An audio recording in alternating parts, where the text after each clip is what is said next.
લાઈવમાં આપનું સ્વાગત છે।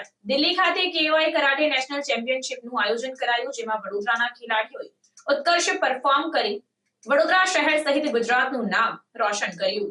68મી નેશનલ સ્કૂલ ગેમનો ત્યાગરાજ સ્ટેડિયમ તેમજ 3 કિયો all India inter zone karate championship 2024નું દિલ્હી ખાતે આવેલ તાલકટોરા સ્ટેડિયમમાં આયોજન કરવામાં આવ્યું, જેમાં ગુજરાતના વિવિધ શહેરોમાંથી ખેલાડીઓએ ભાગ લીધો હતો। જેમાં વડોદરા શહેરના તાંદલજા વિસ્તારમાં આવેલ ફેઝ સ્કૂલમાં અભ્યાસ કરતો ધોરણ 10નો વિદ્યાર્થી ઉવેઝ સૈયદે સારું પરફોર્મન્સ કરી 3 ઇન્ટર-ઝોન કરાટે ચેમ્પિયનશિપમાં સિલ્વર મેડલ પ્રાપ્ત કરી વડોદરા સહિત સમગ્ર ગુજરાતનું નામ રોશન કર્યું હતું।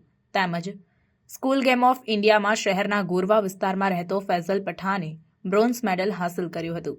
આ બંને ખેલાડીઓએ અબ્બાસ સૈયદના નેતૃત્વમાં ટ્રેનિંગ લઈ રહ્યા છે। સાથે દિલ્હી ખાતે યોજાયેલ ચેમ્પિયનશિપમાં કરાટેડો ફેડરેશન ઓફ ગુજરાતના પ્રેસિડેન્ટ કલ્પેશ મકવાણા તેમજ વડોદરા શહેરના વિકાસ સોઢીની ઉપસ્થિતિમાં યોજાઈ હતી। સાથે રિંકુ સોઢી, અલીફ પઠાણ તેમજ આદિત્ય ભંડારની કોચિંગમાં મેડલ પ્રાપ્ત કરી વડોદરા શહેર સહિત ગુજરાતનું નામ રોશન કર્યું છે।